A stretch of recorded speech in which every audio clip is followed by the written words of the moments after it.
8 of them. They were killed in the morning. They were still sleeping. They shot them and left.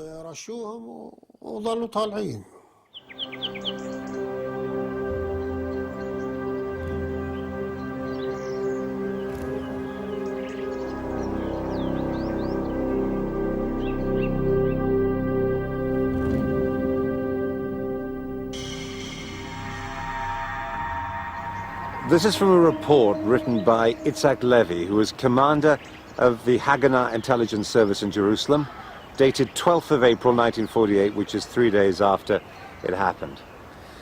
The conquest of the village was carried out with great brutality. Whole families, women, old people, children were killed, and piles of corpses accumulated. Some of the prisoners taken to places of detention, including women and children, were brutally murdered by their guards. Among the prisoners was a young mother and baby. The guards killed the baby in front of its mother, and after she fainted, also murdered her.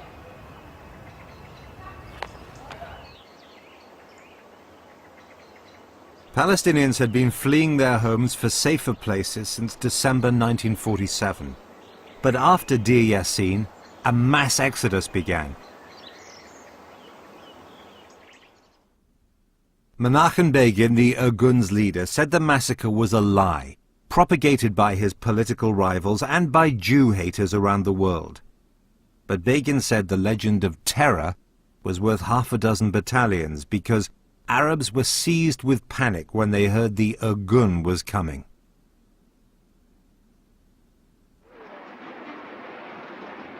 Palestinian radio made the atrocity sound even worse than it was, to stiffen Arab resistance. The reports made the civilians even more terrified. May God curse the reporters who came to us. They were servants of Jewish imperialism. They published stories about their crimes, the massacre, how they violated our women. This helped the Jews, not us. It scared us and made us worry about our honor.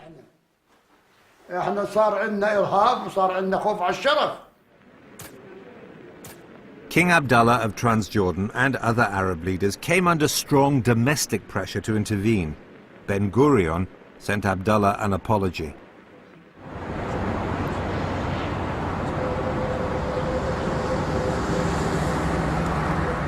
Four days after Deir Yassin, there was another massacre.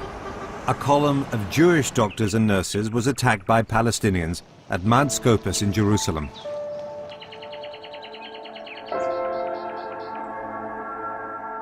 Their vehicles were set on fire and many were burnt to death. 78 people were killed.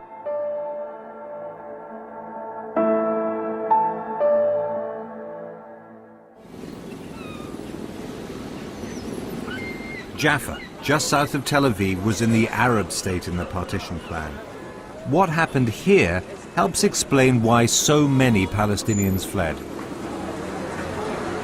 In April 1948, Arab sniping out of Jaffa was answered by heavy shelling from the Irgun. The Jews attacked Jaffa, and by bombarding Jaffa, they made the conditions for the Arabs to leave, because the Arabs were afraid that they will be killed. So it wasn't voluntarily, but it was a result of the battle. But the flight was triggered by more than force. We let them know in different ways, not in pamphlets, not over the radio, not officially. We let them understand that it's better if they leave because the Jews are terrible. And don't stay here when the Jews come in. So this was psychological warfare? In a small scale. The people flee because of this massacre that happened in Deir Yassin.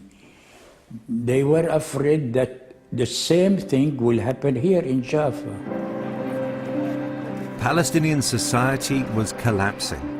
Some Israelis claim that the Palestinians were leaving on the orders of Arab leaders to wait for victory. Jewish leaders had discussed moving Arabs out of Palestine for years, but denied that was anything to do with their departure.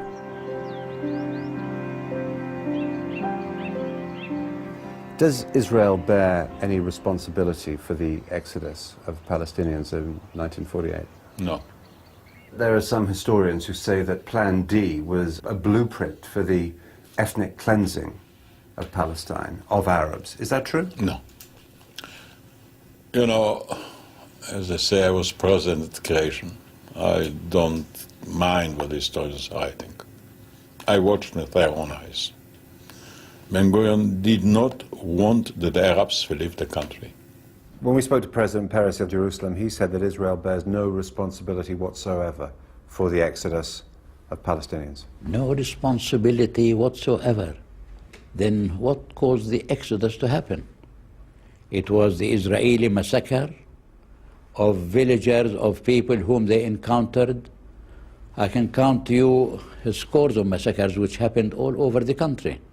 Do you think that anybody would leave his home unless he was really threatened?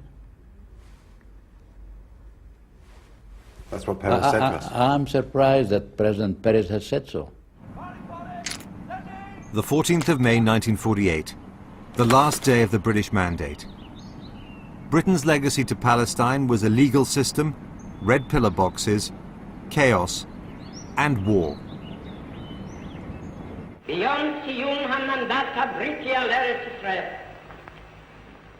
The same day, David Ben-Gurion announced that the State of Israel would come into existence at midnight.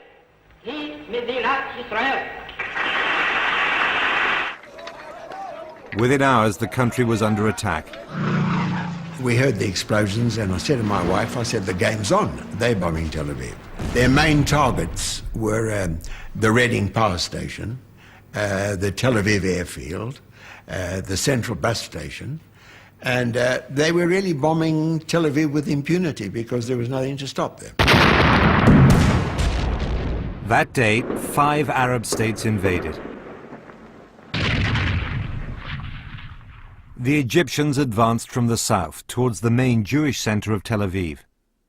The Lebanese barely crossed the northern border, with the Syrians attacking at either end of the Sea of Galilee. Further south came the Iraqis, while in the center, Transjordan's Arab Legion advanced towards the West Bank